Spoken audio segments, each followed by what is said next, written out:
എന്നാൽ ഇന്ന് രാത്രിയിലും പ്രവചന വിഷയമാണ് ഞാൻ എടുക്കാൻ പോകുന്നത്. മാത്രമല്ല ദാനിയേലിന്റെ പുസ്തകത്തോടുള്ള ബന്ധത്തിൽ മനസ്സിലാക്കേണ്ട ഒരു പ്രത്യേക വിഷയത്തോടുള്ള ബന്ധത്തിൽ ഇന്ന് രാത്രിയിൽ ഞാൻ ആ വചനം എടുക്കാം എന്ന് കരുതിയിരിക്കുകയാണ്. നമുക്കറിയാം, ദാനിയേലിന്റെ പുസ്തകം എഴുതിയത് ബാബിലോൺ പ്രവാസത്തിൽ കിടന്നുകൊണ്ടാണ്. അപ്പോൾ ആ ബാബിലോൺ പ്രവാസത്തിൽ യഹൂദന്മാർ കടന്നുപോയപ്പോൾ ബാലനായ ദാനിയേലിനെയും അവിടോട്ട് പിടിച്ചുകൊണ്ടുപോയി. നമുക്ക് വിഷയത്തിലേക്ക് കടന്നു വരാം. ഞാൻ ഉറപ്പിച്ചു, ദാനിയേലിന്റെ പുസ്തകം ദൈവം ദാനിയേലിന് വെളിപ്പെടുത്തുന്ന ബാബിലോൺ പ്രവാസത്തിൽ കിടക്കുമ്പോഴാണ്. അതിൻ്റെ ചരിത്ര പശ്ചാത്തലങ്ങളിലേക്ക് അടുത്തയാഴ്ച കടന്നു പോകാം. എന്നാൽ ആ വിഷയത്തോടുള്ള ബന്ധത്തിൽ പ്രവചനപരമായിട്ട് ഒരു പ്രത്യേക വിഷയം നമ്മൾ സാധാരണ ധ്യാനിക്കാത്തൊരു ഭാഗം ചിന്തിക്കുവാനാണ് ഇന്ന് രാത്രിയിലെ പ്രേരണ തോന്നിയിരിക്കുന്നത്. നമുക്ക് ലേവ്യ പുസ്തകം 25-ാം അധ്യായം ബൈബിൾ ഉള്ളവർക്ക് എടുക്കാം. Leviticus chapter 25. നമ്മൾ പ്രവചന വിഷയത്തോടുള്ള ബന്ധത്തിൽ സാധാരണ ചിന്തിക്കാത്ത ഒരു വേദഭാഗമാണ്. എന്നാൽ ഇന്ന് സന്ധ്യയിൽ അല്പസമയം ആ വേദഭാഗം പ്രവചന വിഷയപരമായിട്ട് എടുക്കാമെന്ന് ആഗ്രഹിക്കുകയാണ്. നമ്മൾ ഈ 25-ാം അധ്യായം കടന്നു വരുമ്പോൾ നമുക്കറിയാം, ലേവ്യ പുസ്തകത്തിൻ്റെ അവസാനത്തെ ചാപ്റ്റേഴ്സിലേക്ക് വരികയാണ്. ദൈവം അവർക്ക് കൊടുത്ത പ്രമാണങ്ങളുള്ള ബന്ധത്തിൽ ഈ 25-ാം അധ്യായം നമ്മൾ പഠിക്കുമ്പോൾ അവിടെ മുഴുവൻ എടുത്തു പറയുന്നത് ശബത്തിനെ കുറിച്ചാണ്. എല്ലാ ആഴ്ചയിലുമുള്ള ശബത്ത്, ഒരു മാസത്തിൽ വരുന്ന ശബത്ത്, ഒരു വർഷത്തിൽ വരുന്ന ഇയർലി ശബത്ത്, അത് കഴിഞ്ഞിട്ട് 49 വർഷം കഴിഞ്ഞ് 50-ാം വർഷത്തിൽ വരുന്ന ശബത്ത്. ഇങ്ങനെ ശബത്തിനോടുള്ള ബന്ധത്തിൽ ദൈവം കൊടുക്കുന്ന ചില പ്രമാണങ്ങളാണ് ലേവ്യർ 25-ൽ നമ്മൾ വായിക്കുന്നത്. നമുക്കറിയാം, തിരുവചനം പരിശോധിക്കുമ്പോൾ ശബത്തിനോടുള്ള ബന്ധത്തിൽ ദൈവം വളരെ കർക്കശമായിട്ട് പ്രമാണം കൊടുത്തിരുന്നു. ഉദാഹരണമായിട്ട് 10 കൽപ്പന എടുത്താൽ 10 കൽപ്പനയിൽ ഒരു കൽപ്പന ശബത്തിനെ ആചരിക്കണമെന്നുള്ളതാണ്. വളരെ നിർബന്ധമായി ദൈവം 10 കൽപ്പനയിലും, അതുപോലെ തന്നെ ഒരു യഹൂദന്റെ ചരിത്രം അല്ലെങ്കിൽ ജീവിതം പരിശോധിച്ചാൽ എപ്പോഴും അവൻ റിമൈൻഡഡ് ആയിത്തീരുന്നത് ശബത്ത് എന്നുള്ള വിഷയമാണ്. എന്താണ്? 7 ദിവസം കഴിയും, 6 ദിവസം കഴിയുമ്പോൾ 7-ാം ദിവസം അവനൊരു ശബത്ത് വരുന്നുണ്ട്. അതിൻ്റെ ശേഷം 7-ാം മാസം കൂടാരപ്പെരുന്നാൾ ആചരിക്കുന്നത് ഒരു ശബത്തിന്റെ അനുഭവമാണ്. അത് കഴിഞ്ഞിട്ട് എല്ലാ 6 വർഷം കഴിയുമ്പോൾ 7-ാം വർഷം ശബത്ത് വർഷമാണ്. അത് കഴിഞ്ഞിട്ട് 6 ശബത്ത് വർഷം കഴിഞ്ഞ് 49 വർഷം തികഞ്ഞ് 50-ാം വർഷം വരുമ്പോൾ ജൂബിലി എന്ന് പറയുന്നത് വീണ്ടും അതൊരു വലിയ ശബത്തിന്റെ ദിവസമാണ്. നോക്കുക, എല്ലാ ആഴ്ചയിലും ശബത്ത്, 7-ാം മാസത്തിൽ ശബത്ത്, 7-ാം വർഷത്തിൽ ശബത്ത്, അങ്ങനെയുള്ള 7 ശബത്തിന്റെ വർഷങ്ങൾ കൂടുമ്പോൾ 50-ാമത്തെ വർഷം ജൂബിലി എന്ന് പറയുന്ന ശബത്ത്. ഇവിടെ നമ്മൾ ചിന്തിക്കേണ്ട ഒരു വിഷയം, എന്തിനാണ് ദൈവം 10 കൽപ്പനയിൽ ഈ ശബത്ത് ജീവിതത്തിൽ ആചരിക്കണമെന്ന് പറഞ്ഞുകൊണ്ട് വീണ്ടും ഇവരുടെ ജീവിതത്തിന്റെ ഉടനീളം ശബത്ത് എന്നുള്ള വിഷയം ആവർത്തിക്കപ്പെട്ടുകൊണ്ടിരിക്കുന്നതായിട്ട് നമ്മൾ കാണുന്നു. ദൈവം ഈ ശബത്തിനോടുള്ള ബന്ധത്തിൽ പല പ്രമാണങ്ങൾ 25-ാം അധ്യായത്തിൽ പറഞ്ഞിട്ടുണ്ട്. നമ്മൾ ഈ പ്രമാണങ്ങൾ പഠിക്കുമ്പോൾ ഒരു കാര്യം നമുക്ക് മനസ്സിലാക്കാൻ സാധിക്കുന്നു. ദൈവത്തിന്റെ മനസ്സിൽ നിന്ന് he wanted to communicate something to us. നമ്മളോട് എന്തോ ഒന്ന് പറയുവാനായിട്ട് ആഗ്രഹിക്കുകയാണ്. എന്താണ് ദൈവം ഇവിടെ പറയുവാൻ ആഗ്രഹിക്കുന്നത്? നമ്മൾ പ്രാരംഭമായി ചിന്തിച്ചാൽ നമുക്കറിയാം, മനുഷ്യനെ സൃഷ്ടിച്ച് ഏദനിലാക്കിയപ്പോൾ എല്ലാം സ്വസ്ഥമായ ഒരു അന്തരീക്ഷമാണ്. സകലവും നമ്മളിന്ന് ചിന്തിക്കുന്നതിലോ നനയ്ക്കുന്നതിലോ ഉപരിയായിട്ടുള്ള അനുഗ്രഹിക്കപ്പെട്ട ഒരവസ്ഥയായിരുന്നു മനുഷ്യനുണ്ടായിരുന്നത്, ദൈവത്തിനുണ്ടായിരുന്നത്. ഞാൻ എന്തുകൊണ്ട് ദൈവത്തിനെന്നുള്ളത് ഞാൻ പറയാം. നോക്കുക, ശബത്തിന്റെ അനുഭവമായിരുന്നു മനുഷ്യനും ദൈവത്തിനും. എന്നാൽ മനുഷ്യന്റെ കരത്തിലോട്ട് ഈ ഭൂമിയെ ഏൽപ്പിച്ചു. മനുഷ്യൻ പാപം ചെയ്തു. ഈ ഭൂമിയുടെ അധികാരം സാത്താൻ പിടിച്ചെടുത്തു. നമ്മൾ നോക്കിയേ, മനുഷ്യന് ഭയമുണ്ടാകുന്നു, ലജ്ജയുണ്ടാകുന്നു, മരണമുണ്ടാകുന്നു, വേദനയുണ്ടാകുന്നു. ഭൂമിയോടുള്ള ബന്ധത്തിൽ മുള്ളും പറക്കാരയും മുളയ്ക്കുന്നു. ഭൂമിയുടെ നിലത്തിന്റെ വീര്യം കുറയുന്നു. കാലാവസ്ഥയ്ക്ക് വ്യത്യാസം വരുന്നു. പ്രകൃതിക്ഷോഭങ്ങൾ ഉണ്ടാകുന്നു എന്ന് വേണ്ട. നോക്കുക, ദൈവം ഉണ്ടാക്കിയ മനോഹരമായ ഭൂമിയും മനുഷ്യനും വളരെ കഷ്ടങ്ങളും ദോഷങ്ങളും അനുഭവിപ്പാൻ ഇടയായിത്തീരുന്നു. ഒരു വിധത്തിൽ പറഞ്ഞാൽ അവനെ അനുഗ്രഹിച്ച ശബത്തിന്റെ ബ്ലെസ്സിങ് അവന് നഷ്ടപ്പെട്ടിട്ട് വലിയ കഷ്ടതയിലേക്ക് അവൻ പ്രവേശിക്കുകയാണ്. ദൈവത്തിന്റെ കാര്യം ഒന്ന് എടുത്തോട്ടെ. ദൈവത്തിന് വേണമെങ്കിൽ ഒരു കാര്യം ചെയ്യാം. മനുഷ്യനോട് ഞാൻ ചെയ്യരുതെന്ന് പറഞ്ഞ കാര്യം അവൻ ചെയ്തു. അവൻ കഷ്ടം അനുഭവിക്കട്ടെ, അവൻ അതിന്റെ തിക്തഫലം അവൻ അനുഭവിക്കട്ടെ എന്ന് പറഞ്ഞുകൊണ്ട് മനുഷ്യന് വേണമെങ്കിൽ ദൈവത്തിന് കൈവിടാമായിരുന്നു. ദൈവം അത് ചെയ്തില്ലേ? ദൈവം എന്താ ചെയ്തതെന്നറിയാമോ? ഒരു വിധത്തിൽ ചിന്തിച്ചാൽ ദൈവത്തിന്റെ ശബത്തിനും ഭംഗം വന്നു. ഞാൻ ഇങ്ങനെ പറയാറുണ്ട്, എൻ്റെ ഒരു കൊച്ചു മോളെയും കൊണ്ട് ഞാൻ റോഡ് സൈഡിൽ ഇരിക്കുകയാണ്. അവിടെ ഒരു പുൽമേടിൽ ഇരിക്കുകയാണ്. വലിയ ട്രക്കുകൾ ഫാസ്റ്റായിട്ട് ആ റോഡിൽ ഓടിപ്പോകുന്നുണ്ട്. മോളോട് പറഞ്ഞു, മോളെ നീ ഓടിപ്പോയി ആ റോഡിലൊന്നും ഇറങ്ങരുതെന്ന് പറഞ്ഞു. ഇല്ല ഡാഡി എന്ന് പറഞ്ഞുകൊണ്ട് എൻ്റെ കൂടെ ഇരിക്കുകയാണ്. എന്നാൽ ഞാൻ അവിടെ അല്പം വിശ്രമിച്ചുകൊണ്ടിരുന്നപ്പോൾ വലിയൊരു ട്രക്ക് പാഞ്ഞു വന്നപ്പോൾ എൻ്റെ മോൾ ഓടിപ്പോയി ആ വണ്ടിയുടെ മുന്നിലോട്ട് പോകാൻ തുടങ്ങുകയാണ്. ഒരപ്പൻ എന്നുള്ള നിലയിൽ ഞാൻ എന്ത് ചെയ്യും? അവളെ അനുസരിക്കാതെ പോയതല്ലേ, അവൾ ആ ട്രക്കിന്റെ കീഴിൽ പോകട്ടെ എന്ന് ഞാൻ ചിന്തിക്കുമോ? ഇല്ലേ?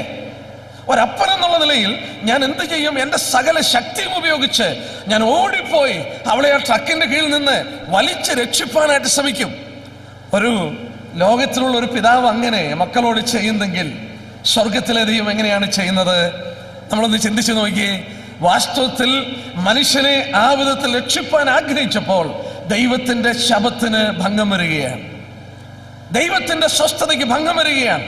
വാസ്തവത്തിൽ ദൈവത്തിന്റെ ശബത്തിന് കഷ്ടമുണ്ടാകുകയാണ്. ദൈവത്തിന് വേണമെങ്കിൽ ശബത്ത് പിടിക്കാമായിരുന്നു. എന്നാൽ ദൈവത്തിന്റെ ശബത്തിന് ഭംഗം വരികയാണ്. എങ്ങനെ ഭംഗം വന്നു? ദൈവം എന്ത് ചെയ്യുകയാണ്? പ്രവർത്തന നിരതനാകുകയാണ്. മനുഷ്യനെ വീണ്ടെടുക്കുന്നു, ഈ ലോകത്തെ വീണ്ടെടുക്കുന്നു. അതിന്റെ കാര്യങ്ങൾ ദൈവം ഒരുക്കിയിട്ട് അവസാനമായി സകലവും വീണ്ടെടുത്ത ശേഷം 1 കൊരിന്ത്യർ 15 വായിക്കുന്ന പോലെ ഈ രാജ്യം പിതാവായ ദൈവത്തിന്റെ കരത്തിലോട്ട് പുത്രൻ കൊടുക്കുകയാണ്. ദൈവം വീണ്ടും മനുഷ്യനോടുകൂടെ വന്ന് വസിക്കാൻ പോവുകയാണ് എന്ന് പറഞ്ഞാൽ അതിന്റെ അർത്ഥം എന്തുവാ?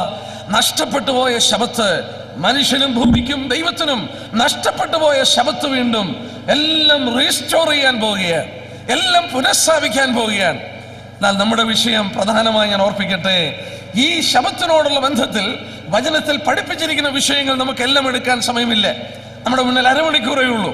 എന്നാൽ ഈ അരമണിക്കൂർ വേണ്ടി ഞാൻ പറയട്ടെ, ഈ ശബത്ത് വീണ്ടും മനുഷ്യനും ഭൂമിക്കും എല്ലാം യഥാസ്ഥാനപ്പെടുത്തി കൊടുക്കുന്നത് കർത്താവായ യേശു ക്രിസ്തുവാണ്. ഇതോടുള്ള ബന്ധത്തിലുള്ള പഠിപ്പീരും ഇതോടുള്ള ബന്ധത്തിലുള്ള അനുഗ്രഹിക്കപ്പെട്ട ശിക്ഷയ്ക്കുമാണ് ഈ ലേവ്യ പുസ്തകം നമ്മൾ 25-ാം അധ്യായത്തിൽ ശബത്തിനോടുള്ള ബന്ധത്തിൽ ദൈവം തന്നിരിക്കുന്നത്. പ്രാരംഭമായി എന്താണെന്നുള്ളത് ഞാൻ പറയുകയുണ്ടായി. ശബത്തിനോടുള്ള ബന്ധത്തിൽ ആദ്യത്തെ 3 വാക്യം നമ്മൾ വായിക്കുമ്പോൾ നമ്മൾ അതിന്റെ ആദ്യത്തെ 3 വാക്യം ഒന്ന് വായിക്കാം. യഹോവ സീനായി പർവ്വതത്തിൽ വെച്ച് മോശയോട് അരുളി ചെയ്തത്, നീ ഇസ്രായേൽ മക്കളോട് പറയണെന്തെന്നാൽ, ഞാൻ നിങ്ങൾക്ക് തരുന്ന ദേശത്ത് നിങ്ങൾ എത്തിയ ശേഷം യഹോവയുടെ ശബത്ത് ആചരിക്കണം. ദൈവം ആദ്യം അവിടെ പറയുന്ന കൽപ്പന ശബത്ത് ആചരിക്കണം. 3-ാം വാക്യം 6 സംവത്സരം നിന്റെ നിലം വിതയ്ക്കണം, അവണ്ണം 6 സംവത്സരം നിന്റെ മുന്തിരിവള്ളിയുടെ വള്ളിത്തല മുറിച്ച് അനുഭവം എടുക്കണം. 7-ാം സംവത്സരത്തിലോ ദേശത്തിന് സ്വസ്ഥതയുള്ള ശബത്ത് യഹോവയുടെ ശബത്തായിരിക്കണം. ഇവിടെ 7-ാം വർഷത്തിലുള്ള ശബത്തിനെ കുറിച്ച് പറയുകയാണ്, സ്വസ്ഥത എന്നുള്ളത് പറയുകയാണ്. വീണ്ടും നമ്മൾ നോക്കിയേ, എല്ലാ ശബത്തും പറയുമ്പോൾ അവിടുത്തെ കീ നോട്ട് എന്ന് പറഞ്ഞാൽ റെസ്റ്റ്.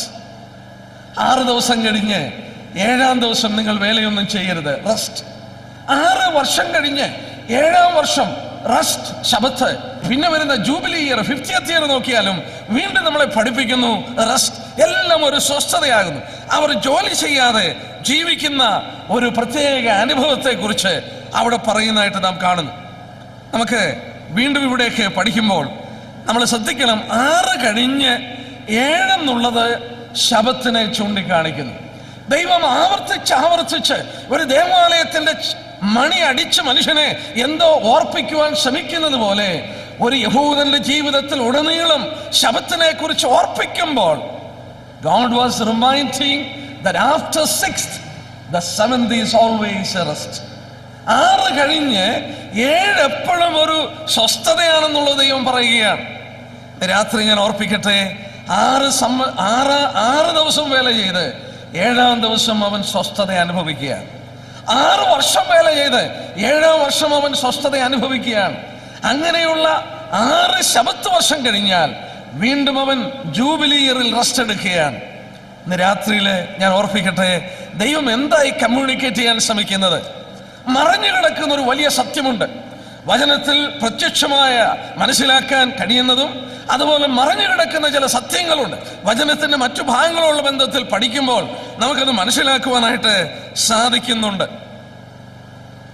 നമ്മള് സങ്കീർത്തനം 90:4 ഇങ്ങനെ വായിക്കുന്നുണ്ട്, 1000 സംവത്സരം നിന്റെ ദൃഷ്ടിയിൽ ഇന്നലെ കഴിഞ്ഞുപോയ യാമം പോലെയാണ്. വീണ്ടും 2 പത്രോസ് 3:8 ഇങ്ങനെ വീണ്ടും വായിക്കുന്നു, കർത്താവിന് ഒരു ദിവസം 1000 സംവത്സരം പോലെയും 1000 സംവത്സരം ഒരു ദിവസം പോലെയുമാണ്. നോക്ക്, അവിടെ ഒരു കാര്യം നമ്മെ പഠിപ്പിക്കുന്നു, 1000 കമ്പയർ ചെയ്തിരിക്കുന്ന ഒരു ദിവസത്തോടാണ്.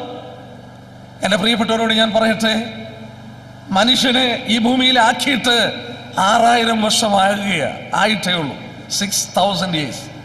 നമ്മൾ വളരെ ദീർഘമായ പഠനം അതോടുള്ള ബന്ധത്തിൽ, ഈ മനുഷ്യന്റെ ആയുസ്സിനുള്ള ബന്ധത്തിൽ രേഖപ്പെടുത്തി തന്ന ചാർട്ടുകളും മറ്റും നമുക്കുണ്ട്. പ്രത്യേകിച്ച് കമ്പാനിയൻ ബൈബിൾ എന്ന് പറയുന്ന വേദപുസ്തകത്തിൽ ആ തലമുറകൾ ജീവിച്ച വർഷങ്ങൾ മുഴുവൻ കണക്കുകൂട്ടി ആദം മുതൽ ക്രിസ്തു വരെ ഏകദേശം 4000 വർഷമാണ്. ക്രിസ്തു മുതൽ നമ്മൾ ജീവിക്കുന്ന ഈ കാലഘട്ടം വരെ അനദർ 2000 year ആണ്. ഈ കണക്കുകൂട്ടലിൽ ഏതാനും വർഷം, ഫ്യൂ ഇയേഴ്സ് അങ്ങോട്ടോ ഇങ്ങോട്ടോ വ്യത്യാസപ്പെട്ടിട്ടുണ്ട്. ഉദാഹരണമായിട്ട് BC 4 AD 1 അല്ലെങ്കിൽ നമ്മൾ ചിന്തിക്കുന്ന 1 AD 1 ആരംഭിച്ചെന്നൊരു കണക്കുണ്ട്. ഞാൻ പറഞ്ഞത് ഇങ്ങനെയുള്ള 4 വർഷമോ 5 വർഷമോ ഉള്ള അങ്ങോട്ടോ ഇങ്ങോട്ടോ മാറിയ ഒരു കണക്കിന്റെ വശമല്ലാതെ ഏകദേശം ആദം മുതൽ ക്രിസ്തു വരെ നമ്മൾ തിരുവചനത്തിൽ പഠിക്കുമ്പോൾ 4000 വർഷമാണ്. ക്രിസ്തു മുതൽ നാം ജീവിക്കുന്ന കാലം വരെ ഏകദേശം 2000 വർഷമായി. അങ്ങനെയാണെങ്കിൽ മനുഷ്യനെ സൃഷ്ടിച്ചിട്ട് 6000 വർഷം തികഞ്ഞു അല്ലെങ്കിൽ തികയുകയാണ്. ഇനിയും കർത്താവായ യേശുക്രിസ്തു മടങ്ങി വന്നാൽ വെളിപ്പാട് പുസ്തകത്തിൽ വളരെ വ്യക്തമായി പറയുന്നു, 1000 വർഷം കർത്താവ് ഈ ഭൂമിയിൽ ഭരിക്കാൻ പോവുകയാണ്. പ്രവചന പഠനത്തോടുള്ള ബന്ധത്തിൽ ഏറ്റവും കൂടുതൽ പഠിപ്പിച്ചിരിക്കുന്നത് യേശുക്രിസ്തു മടങ്ങി വന്ന് ഈ ലോകത്തിൽ ഭരിക്കുമ്പോൾ ഉള്ള 1000 ആണ്ട് വാഴ്ചയെക്കുറിച്ചാണ്. പ്രൊഫസിയിൽ ഏറ്റവും കൂടുതൽ പറഞ്ഞിരിക്കുന്നതാണ്.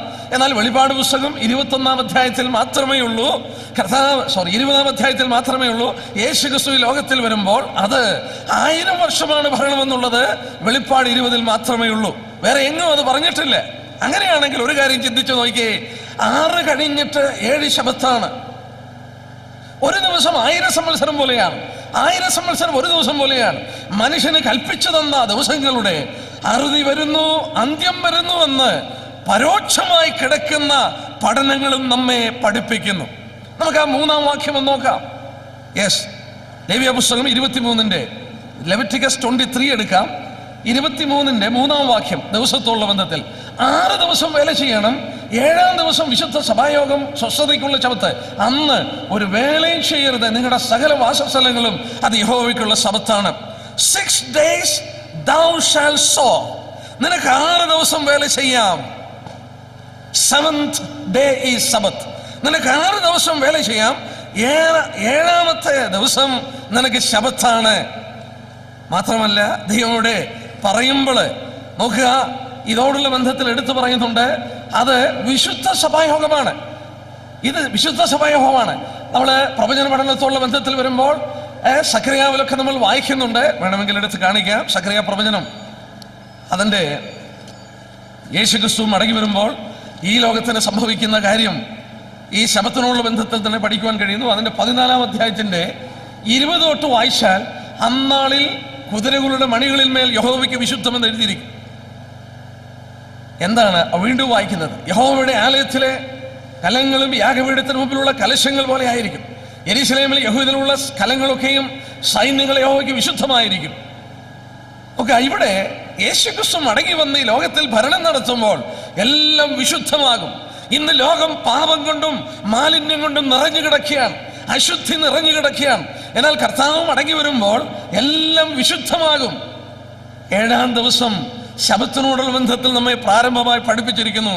അത് വാസ്തവത്തിൽ വിശുദ്ധമാണ്. അത് വിശുദ്ധ സഭായോഗത്തിന്റെ ദിവസമാണ്. ദൈവം വീണ്ടും മനുഷ്യരോട് അത് കമ്മ്യൂണിക്കേറ്റ് ചെയ്യാനായിട്ട് ശ്രമിക്കുകയാണ്.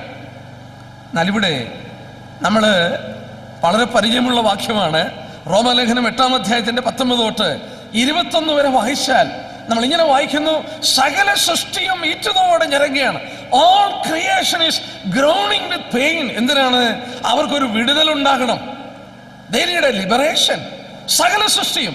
നമ്മളൊന്ന് ചിന്തിച്ചു നോക്കിയേ, മൃഗങ്ങൾ അന്യോന്യം കടിച്ചു കീറുന്നു, കൃഷിഭൂമി അതിന്റെ വിളവ് കൊടുക്കുന്നില്ല. ഒരു ഭാഗത്ത് കൊടുങ്കാറ്റും ഒരു ഭാഗത്ത് വെള്ളപ്പൊക്കവും വരുമ്പോൾ മറുഭാഗത്ത് വരൾച്ചയും വെള്ളമില്ലാതെ മനുഷ്യൻ ബുദ്ധിമുട്ടുന്നു. നോക്കുക, എല്ലാ സൃഷ്ടികളും ഡിക്കേ, എല്ലാം അഴുകുകയും ചെയ്യുകയും കൊല്ലുകയും മരിക്കുകയും. ഈ സകല സൃഷ്ടികളും വാസ്തവത്തിൽ റോമർ 8 വായിച്ചിരിക്കുന്ന പോലെ it is groaning with pain. അത് മുഴുവൻ ആ ഈറ്റുനോവോടെ ഞരങ്ങുകയാണ്. എന്തിനാണെന്ന് അവിടെ രേഖപ്പെടുത്തിയിട്ടുണ്ട്? ഒരു റിഡംഷന് വേണ്ടിയാണ്. നമ്മൾ ഈ ശബത്തിനെ കുറിച്ച് പഠിക്കുമ്പോൾ, യേശുക്രിസ്തു മടങ്ങി വരുമ്പോൾ സകലവും വിശുദ്ധമാകുമെന്ന് മാത്രമല്ല, മൃഗജാലങ്ങൾക്ക് പോലും വിടുതൽ ലഭിക്കുന്ന ചരിത്രം നമ്മൾ കാണുന്നു. ഞാൻ 1-2 വേദഭാഗം വായിച്ചു കേൾപ്പിക്കാം. നമ്മുടെ ഹൃദയം വാസ്തവത്തിൽ സന്തോഷിക്കുന്ന വേദഭാഗമാണ്. നമുക്ക് യെശയ്യാ പ്രവചനം എടുക്കാം. യെശയ്യാ പ്രവാചകനാണ് ഏറ്റവും കൂടുതൽ ഈ 1000 ആണ്ട് വാഴ്ചയെക്കുറിച്ച് പഠിപ്പിച്ചിരിക്കുന്നത് കാണാൻ സാധിക്കുന്നു. യെശയ്യാ പ്രവചനം 11-ാം അധ്യായം എടുക്കാം. യെശയ്യാ ചാപ്റ്റർ 11, 11-ാം അധ്യായത്തിന്റെ അതിന്റെ 6 തൊട്ടുള്ള വാക്യമാക്കി 6 തൊട്ട് 9 വരെ. ചെന്നായി കുഞ്ഞാടിനോടുകൂടെ പാർക്കും, പുള്ളിപ്പുലി കോലാട്ടുകുട്ടിയോടുകൂടെ കിടക്കും, പശുക്കിടാവും ബാലസവും തടിപ്പിച്ച മൃഗവും ഒരുമിച്ച് പാർക്കും, ഒരു ചെറിയ കുട്ടി അവയെ നടത്തും, പശു കരടിയോടുകൂടെ മേയും, അവയുടെ കുട്ടികൾ ഒരുമിച്ച് കിടക്കും, സിംഹം കാള എന്ന പോലെ വൈക്കോൽ തിന്നും, മുല കുടിക്കുന്ന ശിശു സർപ്പത്തിന്റെ പൊത്തിങ്കൽ കളിക്കും, മുലകുടി മാറിയ പൈതൽ അണലിയുടെ പൊത്തിൽ കൈയിടും. സമുദ്രം വെള്ളം കൊണ്ട് നിറഞ്ഞിരിക്കുന്ന പോലെ ഭൂമി യഹോവയുടെ പരിജ്ഞാനം കൊണ്ട് പൂർണ്ണമായിരിക്കാൻ എന്റെ വിശുദ്ധ പർവ്വതത്തിൽ എങ്ങും ഒരു ദോഷമോ നാശമോ ആരും ചെയ്യുകയില്ലേ. ഒന്ന് ചിന്തിച്ചു നോക്കി, മനുഷ്യൻ ഒരിക്കലും ഇമാജിൻ ചെയ്യാനൊക്കില്ലേ. സിംഹം കാള പുല്ല് തിന്നുന്ന പോലെ പുല്ല് തിന്നുകയാണ്. ഒരു സിംഹവും പശുവിന്റെ കുട്ടിയും ഒരു രാടിന്റെ കുട്ടിയും ഒക്കെ ഒന്നിച്ചു മേയുകയാണ്. കരടിയും ഒരു ആട്ടിൻകുട്ടിയും ഒന്നിച്ച് മേയുകയാണ്. മൃഗങ്ങളൊക്കെ ഇന്ന് കാർണിവറസ് അല്ലെങ്കിൽ മാംസഭോജികളായി കടിച്ചു കീറി അന്യോന്യം കൊന്നൊടുക്കുന്നെങ്കിൽ വളരെ എടുത്ത തിരുവചനത്തിൽ പറഞ്ഞു, ഈ കാർണിവറസ് ആയിട്ടുള്ള സിംഹവും മറ്റും പുല്ല് തിന്നുകയാണ്, പശുവിനെ പോലെ പുല്ല് തിന്നുകയാണ്. വീണ്ടും നമുക്ക് നോക്കാം അതിന്റെ 7-ാം അധ്യായം നോക്കിയാട്ടെ. 7-ാം അധ്യായം യെശയ്യാ പ്രവചനം 7, 1-2 ഭാഗങ്ങൾ മാത്രം ആ ദിവസത്തിന്റെ അനുഗ്രഹത്തോടുള്ള ബന്ധത്തിൽ ഞാൻ ചൂണ്ടിക്കാണിക്കുകയാണ്. 7-ന്റെ 21-ഉം 22-ഉം വാക്യം. അന്നാളിൽ ഒരുത്തനൊരു പശുക്കിടാവിനെയും 2 ആടിനെയും വളർത്തും. അവയെ കറന്നു കിട്ടുന്ന പാലിന്റെ പെരുപ്പം കൊണ്ട് അവൻ തൈര് തന്നെ കൊറ്റ കഴിക്കും. ദേശത്ത് ശേഷിച്ചിരിക്കുന്ന എല്ലാവരുടെയും ആഹാരം തൈരും തേനുമായിരിക്കും.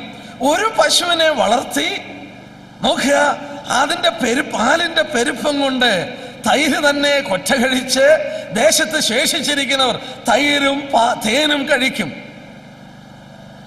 എന്ന് പറഞ്ഞാൽ ഇന്ന് നമ്മൾ എന്തെല്ലാം രാസ വസ്തുക്കൾ ഉപയോഗിച്ചുകൊണ്ട് കൃഷിഭൂമിയും മൃഗജാലങ്ങൾക്കും അതിൻ്റെ ഫലങ്ങൾ കിട്ടുവാൻ വേണ്ടി കൂടുതൽ ശ്രമിക്കും തോറും ഭൂമി വഷളായിക്കൊണ്ടിരിക്കുകയാണ്. ലോകത്തിൽ രോഗങ്ങൾ വർദ്ധിക്കുന്നു, പ്രയാസങ്ങൾ ഉണ്ടാകുന്നു, ഭൂമി വിളവ് കൊടുക്കുന്നില്ല. എന്നാൽ അന്ന് എന്ത് സംഭവിക്കും? ഭൂമിയെ ശപിച്ചിരിക്കുന്ന ശാപം മാറി നോക്കുക, ഈ ഭൂമി അതിന്റെ വിളവ് തരികയും മൃഗജാലങ്ങൾ അതിന്റെ പശുക്കളൊക്കെ അതിന് തരേണ്ട പാലുകൾ തന്ന് ഭൂമി വലിയ അനുഗ്രഹത്തിലേക്ക് മാറാൻ പോവുകയാണ്. ഒരു വാക്യം കൂടെ, യെശയ്യാ 65-ന്റെ 25-ാം വാക്യം. ഐശയ്യാ 65:25. ഐശയ്യാ 65:25.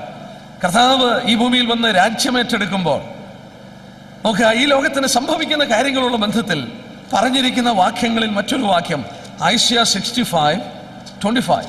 അവിടെ വീണ്ടും വായിക്കുന്നു, ചെന്നായും കുഞ്ഞാടും ഒരുമിച്ചുമേയും, സിംഹം കാളയെന്ന പോലെ വൈക്കോൽ തിന്നും, സർപ്പത്തിന് പൊടി ആഹാരമായിരിക്കും. എന്റെ വിശുദ്ധ പർവ്വതത്തിൽ എങ്ങും ഒരു ദോഷമോ നാശമോ ആരും ചെയ്യില്ലെന്ന് യഹോവയുടെ അരുളപ്പാട്. ഞാനിവിടെ നിർത്തട്ടെ. മൃഗജാലങ്ങളിൽ, സസ്യജാലങ്ങളിൽ, മനുഷ്യജീവിതങ്ങളിൽ എന്ന് വേണ്ട ശാപഗ്രസ്തമായ ഭൂമിക്ക് മുഴുവൻ വ്യത്യാസം വരും. എല്ലാത്തിനും വ്യത്യാസം വരും. കർത്താവ് മടങ്ങി വരുമ്പോൾ അത് സംഭവിക്കുകയാണ്. നോക്കുക, യഹൂദരോടുള്ള ബന്ധത്തിൽ നോക്കുക, ഇതിന്റെ ഓർമ്മ കൂടെയാണ്, അല്ലെങ്കിൽ ഈ ശബത്തിനെ കുറിച്ച് റിമൈൻഡ് ചെയ്യുകയാണ്. അവർക്ക് അങ്ങനെ ഒരു അനുഭവം വരാൻ പോകുന്നു. അവരുടെ മശിയ മടങ്ങി വരുമ്പോൾ അവർക്ക് അങ്ങനെ ഒരു അനുഗ്രഹം അനുഭവിക്കാൻ സാധിക്കും. എന്നാൽ യഹൂദരോട് ദൈവം പറഞ്ഞു, നീ എന്നെ അനുസരിച്ചാൽ ഇതിന്റെ പ്രതീകമായി നീ നിന്റെ ദേശത്ത് പാർത്ത് മറ്റ് രാഷ്ട്രങ്ങളുടെ മധ്യത്തിൽ നീ അനുഗ്രഹത്തോടെ വസിക്കും. അവർക്ക് ഈ അനുഗ്രഹങ്ങൾ ഇന്നും അനുഭവിപ്പാൻ കഴിയുമായിരുന്നു. ലോകരാഷ്ട്രങ്ങളുടെ മധ്യത്തിൽ അവർക്ക് ഈ അനുഗ്രഹങ്ങൾ അനുഭവിച്ചുകൊണ്ട് യഹോവയായ ദൈവത്തെക്കുറിച്ച് ലോകത്തിന് പഠിപ്പിക്കുവാനായിട്ട് കഴിയുമായിരുന്നു. ദൈവം അതിനാണ് അവരെ തിരഞ്ഞെടുത്തത്. എന്നാൽ എന്ത് സംഭവിച്ചു എന്നറിയാമോ? അവരുടെ മനസ്സിൽ അവിശ്വാസം കടന്നു വരികയാണ്. യെസ്, അവിശ്വാസം കടന്നു വന്നു. അവിശ്വാസം കടന്നു വന്നു എന്താണ്? ദൈവം അവരോട് പറഞ്ഞിരുന്നു, നിങ്ങൾ 6 സംവത്സരം 6 വർഷം നിങ്ങൾ വേല ചെയ്തിട്ട് 7-ാം വർഷം നിങ്ങൾ കൃഷി ചെയ്യരുത്.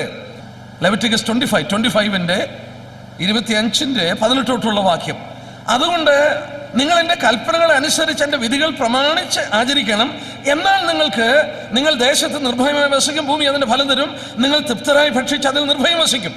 എന്നാൽ 7-ാം സംവത്സരത്തിൽ ഞങ്ങൾ എന്ത് ഭക്ഷിക്കും? ഞങ്ങൾ വിതയ്ക്കുകയും ഞങ്ങളുടെ അനുഭവം എടുക്കുകയും ചെയ്തതെന്ന് നീ പറഞ്ഞുവല്ലോ. പ്രശ്നമൊന്ന് ആലോചിച്ച് നോക്കിയേ. അവരുടെ മനസ്സിലൊരു അവിശ്വാസം വരികയാണ്. 7-ാം സംവത്സരത്തിൽ കൃഷി ചെയ്യാൻ പാടില്ല. അവരുടെ മനസ്സിൽ അവിശ്വാസം വരികയാണ്. അവരുടെ മനസ്സിൽ വരുന്ന ചോദ്യം, ഞങ്ങൾ എന്ത് ഭക്ഷിക്കും? ദൈവം എന്താ പറഞ്ഞത്? 21-ാം വാക്യം നോക്കിയേ. ദൈവം ഒരു അത്ഭുതം ചെയ്യും. 6-ാം സംവത്സരത്തിൽ നിങ്ങൾക്ക് എൻ്റെ അനുഗ്രഹം അരുളുകയും അത് 3 സംവത്സരത്തിലുള്ള അനുഭവം തരികയും ചെയ്യും. നിങ്ങൾ 6-ാം വർഷം കൃഷി ചെയ്യുമ്പോൾ നിങ്ങൾക്ക് ആ 3 വർഷത്തിന്റെ വിളവ് തരും. 3 വർഷത്തിന്റെ വിളവ്. ഒന്ന് ചിന്തിച്ചേ. 6-ാം വർഷം കൊയ്യേണ്ടതിന്റെ 3 ഇരട്ടി കൊയ്യും. 3 വർഷത്തേക്കുള്ള വിളവ് ഒന്നിച്ചങ്ങ് കൊടുക്കും. പക്ഷെ നമ്മള് പഠിച്ചു വന്നാൽ അവർക്കത് വിശ്വസിപ്പാൻ കഴിഞ്ഞില്ലേ? യഹൂദനെ ദൈവം ഇതുപോലെ പഠിപ്പിക്കാൻ നോക്കി. നിങ്ങൾ എല്ലാ ദിവസവും ഒരു ദിവസത്തിന് ആവശ്യമുള്ള മന്നയെ പെറുക്കാമെന്ന് പറഞ്ഞു. എന്നാൽ ദൈവം പറഞ്ഞു, 6-ാമത്തെ ദിവസം നിങ്ങൾക്ക് 2 ദിവസത്തിന്റെ മന്ന പെറുക്കാം. കാരണം 7-ാം ദിവസം കൂടെ നിങ്ങൾ വേല ചെയ്യരുത്. അന്ന് നിങ്ങൾ പെറുക്കുന്ന മന്ന അത് ചീഞ്ഞു പോകില്ല, അത് പുളിച്ചു പോകില്ല എന്ന് പറഞ്ഞു. അതുപോലെ തന്നെ ദൈവം അവരോട് പറയുകയാണ്, 6-ാം വർഷം നിങ്ങൾക്ക് 7 വർഷത്തിന്റെ വിളവ് ഞാൻ നിങ്ങൾക്ക് തരാമെന്ന് പറഞ്ഞു. എന്നാൽ ചരിത്രം ഞാൻ പറയട്ടെ, 490 വർഷം യഹൂദൻ ഈ കൽപ്പന അനുസരിച്ചില്ല. 490 വർഷം അവൻ ഈ കൽപ്പന അനുസരിച്ചില്ല. 490 വർഷം അനുസരിക്കാതെ വന്നപ്പോൾ 70 വർഷം ദേശം ശബത്ത് അനുഭവിക്കണമായിരുന്നു. ബാബേലിലേക്ക് ദാനിയേൽ ഉൾപ്പെടെയുള്ളവരെ പ്രവാസത്തിൽ അയക്കുന്നത് പ്രധാന കാരണം ഇതായിരുന്നു. 70 വർഷം അവർ ബാബേലിൽ പ്രവാസികളായി കിടക്കുകയാണ്. നമുക്ക് വേണമെങ്കിൽ 1-2 വാക്യമൊന്ന് വായിക്കാം. ദാനിയേൽ പ്രവചനത്തോടുള്ള ബന്ധത്തിൽ യെരമ്യാവ് 25-ാം അധ്യായം എടുത്താട്ടെ. യെരമ്യാവ് ദൈവം പ്രവാസത്തിലേക്ക് അവരെ അയക്കുന്നതിന് മുമ്പ് ആവർത്തിച്ച് പ്രവാചകനിലൂടെ അവരോട് മുന്നറിയിപ്പ് കൊടുത്തുകൊണ്ടിരുന്നു, നിങ്ങൾ എൻ്റെ വചനം അനുസരിക്കണം, ഇല്ലെങ്കിൽ നിങ്ങൾ പ്രവാസികളാകാൻ പോവുകയാണ്. 25-ാം അധ്യായം യെരമ്യാവ് 25-ന്റെ 8 തൊട്ട് വന്ന്, അതുകൊണ്ട് സൈന്യങ്ങളെ യഹോവ ഇപ്രകാരം അരുളിച്ചെയ്യുന്നു, നിങ്ങൾ എൻ്റെ വചനങ്ങളെ കേൾക്കായികൊണ്ട് ഞാൻ ആളയച്ച് വടക്കുള്ള സകല വംശങ്ങളെയും എൻ്റെ ദാസനായ ബാബേൽ രാജാവായ നെബൂഖദ്നേസരിനെയും ഈ ദേശത്തിന്റെ നേരെയും അതിൻ്റെ നിവാസികളുടെ നേരെയും ചുറ്റും വസിക്കുന്ന ഈ സകല ജാതികളുടെ നേരെയും വരുത്തി അവരെ ഉന്മൂലനാശം ചെയ്ത് സ്തംഭനഹേതുവും പരിഹാസവിഷയവും ശാശ്വത ശൂന്യമാക്കി തീർക്കും. ഞാൻ ആനന്ദഘോഷവും സന്തോഷധ്വനിയും മണവാളന്റെ സ്വരവും മണവാട്ടി സ്വരവും തിരികല്ലിന്റെ ഒച്ചയും വിളക്കിന്റെ വെളിച്ചവും അവരുടെ നിന്ന് നീക്കിക്കളയും. ഈ ദേശമൊക്കെയും ശൂന്യവും സ്തംഭനഹേതുവാകും. ഈ ജാതികൾ ബാബേൽ രാജാവിനെ 70 സംവത്സരം സേവിക്കുമെന്ന് യഹോവയുടെ അരുളപ്പാട്. 70 സംവത്സരം തികയുമ്പോൾ ഞാൻ ബാബേൽ രാജാവിനെയും ആ ജാതിയെയും കൽദയരുടെ ദേശത്തെയും അവരുടെ അകൃത്യ നിമിത്തം സന്ദർശിച്ച് അതിനെ ശാശ്വത ശൂന്യമാക്കി തീർക്കുന്ന യഹോവയുടെ അരുളപ്പാട്. ഇവിടെ നോക്കിയാട്ടെ, ദൈവം എടുത്തു പറഞ്ഞു, 70 വർഷം നിങ്ങളെ ബാബിലോണിലോട്ട് അയക്കാൻ പോവുകയാണ്. എന്താ കാരണം? ദൈവത്തിന്റെ വചനം അവർ അനുസരിച്ചില്ലേ. 490 വർഷം അവർ ഈ വചനം അനുസരിക്കാതെ വന്നപ്പോൾ ദൈവം എന്ത് ചെയ്തു? ദൈവം അവരോട് കൽപ്പിച്ച വചനം പ്രമാണിക്കാതെ 70 വർഷം ശബത്ത് പ്രമാണിക്കാതിരുന്നതിന്റെ ഫലമായി ദൈവം അവരെ 70 വർഷത്തേക്ക് ബാബേൽ എന്ന് പറയുന്ന സ്ഥലത്തിലേക്ക് അയച്ചു. അതുള്ള ബന്ധത്തിൽ 2 ദിനവൃത്താന്തം 36-21, 2 ദിനവൃത്താന്തം 36-21 ബാബേലിൽ അവർ പ്രവാസത്തിൽ പോയ പശ്ചാത്തലം നമ്മളിവിടെ കാണുകയാണ്. 2 ദിനവൃത്താന്തം 36-21 വാക്യം, 21 വാക്യം. യെരമ്യാവ് മുഖാന്തരം ഉണ്ടായ യഹോവയുടെ വചനം നിവൃത്തിയാകേണ്ടതിന് ദേശം അതിന്റെ ശബത്തുകൾ അനുഭവിച്ച് കഴിയുവോളം തന്നെ 70 സംവത്സരം തികയോളം അത് ശൂന്യമായി കിടന്ന കാലമൊക്കെയും ശബത്ത് അനുഭവിച്ചു. വളരെ വ്യക്തമായി രേഖപ്പെടുത്തി എന്തിനാണ് അവർ ബാബേലിലേക്ക് പോയത്. അവരുടെ കുഞ്ഞുങ്ങളെ ചങ്ങലയിൽ ബന്ധിച്ചു, അവരുടെ വീടുകൾ തല്ലി തകർത്തു, അവരടിമകളായി മാറി, അവരെ ബന്ധനസ്ഥരായി 70 വർഷം ബാബേലിലേക്ക് കൊണ്ടുപോയി. അതിന്റെ കാരണം എന്നാ? ദൈവത്തിന്റെ വചനം അവർ അനുസരിക്കാതെ വന്നതാണ്. ദൈവത്തിന്റെ വചനം അവർ അനുസരിച്ചില്ലേ? നോക്കുക, ആ ശബത്തിനോടുള്ള ബന്ധത്തിൽ ദൈവം അവരോട് കൽപ്പിച്ച ആ വാക്കുകൾ 490 വർഷം അവരെ അനുസരിച്ചില്ലേ? എന്നാൽ ഇന്ന് രാത്രി ഞാൻ പ്രാരംഭമായ ഒരു ചോദ്യം ചോദിക്കട്ടെ. എന്തായിരുന്നു അവരിത് അനുസരിക്കാഞ്ഞതിന്റെ കാരണം? നോക്കുക, ഇവരെ ഇങ്ങനെ 70 വർഷം ബാബേലിൽ പ്രവാസികളായി പിടിച്ചുകൊണ്ടുപോയി. ദാനിയേൽ ഉൾപ്പെടെയുള്ളവർ ആ പ്രവാസത്തിലേക്ക് പോയി. അതിന്റെ പ്രധാന കാരണം നമ്മൾ കണ്ടു. ദൈവത്തിന്റെ ശബത്തുകൾ അവര് ദൈവം പറഞ്ഞ കൽപ്പന അനുസരിച്ചില്ലേ? 6 വർഷം കൃഷി ചെയ്ത് 7-ാം വർഷം കൃഷി ചെയ്യാതെ ദൈവം തരുന്നത് കൊണ്ട് ഭക്ഷിക്കണമെന്നുള്ളത് പറഞ്ഞു. അവരനുസരിച്ചില്ലേ? ഞാനിവിടെ ഒരു കാര്യം കൂടി ഓർപ്പിക്കട്ടെ. എന്തായിരുന്നു പ്രധാന കാരണം? ആ കാരണം, ഞങ്ങൾ എന്ത് ഭക്ഷിക്കും? ദൈവം വാക്ക് പറഞ്ഞു, 6-ാം വർഷം ഞാൻ 3 വർഷത്തിന്റെ കൃഷി തരാം, വിളവ് തരാം. അവർക്ക് വിശ്വസിക്കാൻ ഒക്കുന്നില്ലേ? 3 വർഷത്തിന്റെ വിളവ് എങ്ങനെയാണ് ഒന്നിച്ചു തരുന്നത്? അവർക്ക് ഒരിക്കൽ പോലും അത് കിട്ടിയിട്ടില്ലേ? 6 വർഷം കഴിഞ്ഞ് 7-ാം വർഷം അവർ കൃഷി ചെയ്യാൻ പോകുന്ന ദൈവത്തിന് അറിയാം. അപ്പോൾ അവർ ഓരോ പ്രാവശ്യം ചോദിക്കുകയാണ്, ഞങ്ങൾ എന്ത് ഭക്ഷിക്കും? ലൂക്കോസ് 12:29 തൊട്ട് 31 വരെയുള്ള വാക്യത്തിൽ യേശുക്രിസ്തു തന്നെ പറഞ്ഞത്. ആ വാക്യം നമുക്ക് വളരെ പരിചയമാണ്. എന്ത് തിന്നും എന്ത് കുടിക്കുമെന്ന് നിങ്ങൾ ചിന്തിച്ച് ചഞ്ചലപ്പെടരുത്. യഹൂദന് പറ്റിയ പരാജയം, ഞങ്ങൾ എന്ത് ഭക്ഷിക്കും? പുതിയ നിയമ വിശ്വാസികളോട് ദൈവപുത്രൻ നമുക്ക് മുന്നറിയിപ്പ് തന്നു. എന്ത് തിന്നും എന്ത് കുടിക്കുമെന്ന് ചിന്തിച്ച് ചഞ്ചലപ്പെടരുത്. കാരണം എന്നാ? ദൈവത്തിന് ഇത് തരുവാൻ നമുക്ക് കഴിയും. ദൈവത്തിലുള്ള വിശ്വാസം ഇവിടെ വളരെ ആവശ്യമാണ്. അവർ അവിശ്വാസികളായി പോയി. നോക്കുക, പുതിയ നിയമ വിശ്വാസികളുള്ള ബന്ധത്തിലും മനുഷ്യൻ വാസ്തവത്തിൽ ദൈവത്തിന്റെ വചനത്തെ പലപ്പോഴും അനുസരിക്കാതെ ലോകത്തിന്റെ വഴികളിലും മാർഗങ്ങളിലേക്കും പോകുന്നതിന്റെ കാരണം എന്താ? അവന്റെ ആകെ ചിന്ത അവന് ഭക്ഷിക്കണം, എന്ത് തിന്നും എന്ത് കുടിക്കും. അവന്റെ ഈ വേൾഡ്ലി കംഫോർട്ട്സ് ആണ്. അതിനുവേണ്ടിയുള്ള കാര്യങ്ങൾ ക്രമീകരിക്കുകയാണ്. യഹൂദന് പറ്റിയ പോലെ തന്നെ ഇവിടെയും പറ്റുകയാണ്. കർത്താവ് അതിന്റെ മുന്നറിയിപ്പ്. ഞാനൊരു ഭാഗം കൂടെ ഏതാനും മിനിറ്റ് കൊണ്ട് എടുത്തുകൊള്ളട്ടെ. ഈ ലേവ്യർ 25:8 തൊട്ട് ഉള്ള വാക്യം വായിക്കുമ്പോൾ, ലേവ്യർ 25 എനിക്കത് വായിപ്പാൻ പോലെ സമയമില്ലാത്തത് കൊണ്ട് ഞാൻ പറഞ്ഞു പോകട്ടെ. ലേവ്യ പുസ്തകം 25-ാം അധ്യായത്തിന്റെ 8 തൊട്ട് 17 വരെയുള്ള വാക്യം, 8 തൊട്ട് 17 വരെയുള്ള വാക്യം വായിച്ചാല് നമുക്കറിയാം.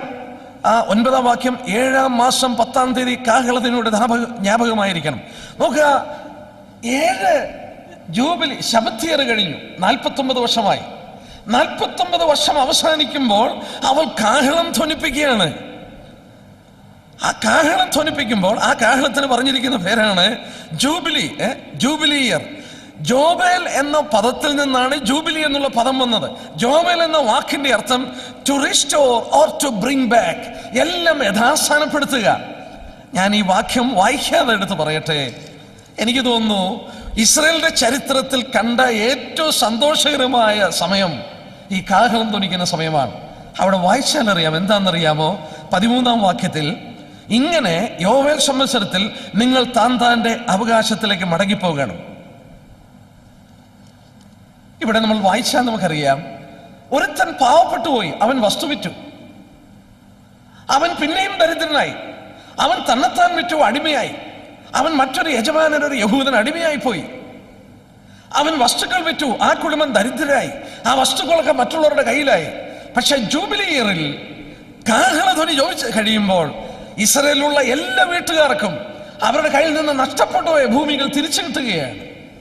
2, അവർക്ക് നഷ്ടപ്പെട്ടു പോയ അപ്പന്മാരെയും അമ്മമാരെയും ജൂബിലി വർഷത്തിൽ തിരിച്ചു കിട്ടുകയാണ്. എന്ന് പറഞ്ഞാൽ ഓരോ ഫാമിലിക്കും there is a reunion. അവരുടെ കുടുംബാംഗങ്ങൾ മടങ്ങി വരുന്നു, അവരുടെ അവകാശങ്ങൾ മടക്കി കിട്ടുന്നു. നമ്മളൊന്ന് ചിന്തിച്ച് നോക്കിയേ, ഇസ്രായേലിന്റെ ഏത് മുഖത്ത് എന്ന് നോക്കിയാലും അവിടെ മുഴുവൻ സന്തോഷമാണ്. ജൂബിലി ഇയറിൽ എവറിത്തിങ് ഈസ് റീസ്റ്റോർഡ്. നഷ്ടപ്പെട്ട ഭൂമി തിരിച്ചു കിട്ടി, നഷ്ടപ്പെട്ട പിതാക്കന്മാരെ തിരിച്ചു കിട്ടി, കുഞ്ഞുങ്ങൾക്ക് അപ്പന്മാരെ കിട്ടി, അപ്പന്മാർക്ക് കുഞ്ഞുങ്ങളെയും മക്കളെയും തിരിച്ചു കിട്ടി, ദരിദ്രരായിരുന്ന കുടുംബങ്ങൾക്ക് അവരുടെ മുന്തിരിത്തോട്ടങ്ങളും അവരുടെ പാടങ്ങളും ഒക്കെ തിരിച്ചു കിട്ടി. Everything is restored. യെസ്, യേശുക്രിസ്തു മടങ്ങി വരുമ്പോൾ സംഭവിക്കുന്ന ഇതാണ്. അപ്പോസ്തലപ്രവൃത്തി 3-ാം അധ്യായത്തിന്റെ 21-ാം വാക്യം, ആക്ട്സ് ചാപ്റ്റർ 3:21. യേശുക്രിസ്തു മടങ്ങി വരുമ്പോൾ ഈ ലോകത്തിൽ സംഭവിക്കാൻ പോകുന്നതാണ്. 3:21. ദൈവം ലോകാരംഭം മുതൽ തന്റെ വിശുദ്ധ പ്രവാചകന്മാർ മുഖാന്തരം അരുളിച്ചെയ്തൊക്കെയും യഥാസ്ഥാനത്താക്കുന്ന കാലം വരുവോളം സ്വർഗം അവനെ കൈക്കൊള്ളണം. Everything is restored. To restore or to bring back, എല്ലാം അതിന്റെ പൂർവ്വസ്ഥാനത്ത് തിരിച്ചു കൊണ്ടുവരികയാണ്. എന്തൊരു വണ്ടർഫുൾ ഡേ ആണ്. ആ ശബത്തിനെ കുറിച്ച് ദൈവം പഠിപ്പിച്ചു കൊടുത്തു. യേശുക്രിസ്തു മടങ്ങി വരുമ്പോൾ മനുഷ്യൻ അവന്റെ അവകാശത്തിലേക്ക് മടങ്ങിപ്പോവുകയാണ്. ഞാനതിനെക്കുറിച്ച് ഒരു ചെറിയ പഠനം നടത്തിയപ്പോൾ മനസ്സിലായി. Peace, joy, rest and restoration. 4 കാര്യങ്ങൾ ജൂബിലിയിൽ നടക്കും. There is peace everywhere, there is joy everywhere, there is rest everywhere, there is restoration everywhere. അവരുടെ മൃഗങ്ങൾ പോലും ജോലി ചെയ്യുന്നില്ലേ? അവരുടെ പാടത്തും അവരുടെ മുന്തിരിയിലും ഒക്കെ കിളിർക്കുന്നത് അവർ ഭക്ഷിച്ച് അവർ ആസ്വദിക്കുകയാണ്. ഒരു കാര്യം കൂടെ ഞാൻ അവിടെ ഓർപ്പിച്ച് ഞാൻ ആ പഠനം അവിടെ അവസാനിപ്പിക്കാം എന്ന് ആഗ്രഹിക്കുകയാണ്. എന്നാൽ അവിടെ ആ 25-ാം അധ്യായത്തിന്റെ 15 തൊട്ടുള്ള വാക്യം വായിച്ചാൽ, യോവേൽ സംവത്സരത്തിന്റെ പിമ്പുള്ള സംവത്സരങ്ങളെ സംഖ്യക്കൊത്തവണ്ണം നിന്റെ കൂട്ടുകാരനോട് വാങ്ങണം. അനുഭവം സംവത്സരത്തിന്റെ സംഖ്യക്കൊത്തവണ്ണം അവൻ നിനക്ക് വിൽക്കണം. സംവത്സരങ്ങൾ ഏറിയിരുന്നാൽ വില ഉയരണം, സംവത്സരങ്ങൾ കുറഞ്ഞിരുന്നാൽ വില താഴ്ത്തേണം. കർത്താവിന് സ്തോത്രം. ദൈവം മറ്റൊരു കാര്യം പഠിപ്പിച്ചു. നിങ്ങൾ സ്ഥലങ്ങൾ വിൽക്കുകയാണ്, നിങ്ങൾ സ്ഥലങ്ങൾ വാങ്ങുകയാണ്. ദൈവം എടുത്തു പറഞ്ഞു, സംവത്സരങ്ങൾ കുറഞ്ഞിരുന്നാൽ വില താഴ്ത്തേണം. കാരണം എന്താ? ഒരു യഹൂദൻ ഭൂമി വിൽക്കുമ്പോൾ ഒരു മാക്സിമം കയ്യിൽ സൂക്ഷിക്കാവുന്നത് ഈ കാഹളം ധ്വനിക്കുന്ന ജൂബിലി ഇയർ വരെയാണ്. അപ്പോൾ ഒരുത്തൻ 5 വർഷം കൂടെ ഉള്ളൂ കാഹളം ധ്വനിപ്പിക്കാൻ. അപ്പോൾ ഒരു വസ്തു വിൽക്കുകയാണെങ്കിൽ 5 വർഷത്തിന്റെ കണക്കാക്കിയേ വിൽക്കാനൊക്കത്തുള്ളൂ. 48 വർഷമായി അവന്റെ ഭൂമി വിൽക്കുകയാണ്. അവന് വാസ്തവത്തിൽ 49 ഒരു വർഷത്തിന്റെ വിലയെ കൽപ്പിക്കാനൊക്കത്തുള്ളൂ. കാരണം എന്നാ? മേടിക്കുന്നവന് 1 വർഷം കൂടെ കൃഷി ചെയ്യാനൊക്കത്തുള്ളൂ. ദൈവം പറഞ്ഞു കൊടുത്തു, സംവത്സരങ്ങൾ കുറഞ്ഞിരുന്നാൽ നിന്റെ ഭൂമിയുടെ വിലയിൽ നീ താഴ്ത്തണം. ഇവിടെ കർത്താവ് നമ്മെ ഒരു പാഠം പഠിപ്പിക്കുന്നു. സകലവും യഥാസ്ഥാനപ്പെടുത്തുവാനുള്ള സമയം സംജാതമാകുന്നു എന്ന് മനസ്സിലാക്കുമ്പോൾ ഈ ലോകത്തിന്റെ സകല കാര്യത്തിനും നാം വില കുറച്ചു കൊള്ളണം. യഹൂദന് പറ്റിയ പരാജയം, എന്തു ഭക്ഷിക്കും എന്ന് ചിന്തിച്ചുകൊണ്ട് അവന്റെ അനുഗ്രഹങ്ങൾ നഷ്ടമാക്കി. യേശുക്രിസ്തു നമ്മോട് പറഞ്ഞു, നിങ്ങൾ അതിനെക്കുറിച്ച് വിചാരപ്പെടണ്ട.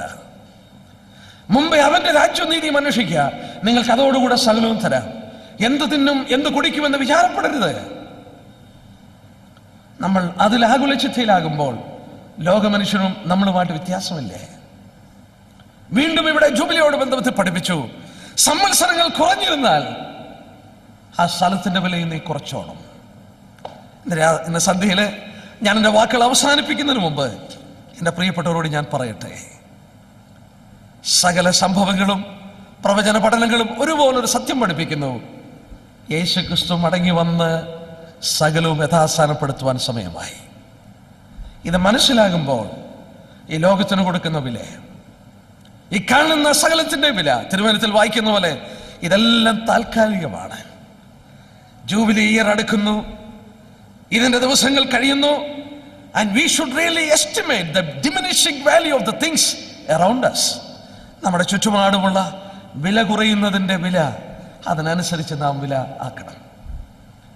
നമ്മുടെ ഹൃദയം വാസ്തവത്തിൽ കർത്താവിനോട് പറ്റി നിൽക്കേണ്ട ഒരു കാലഘട്ടമാണ്.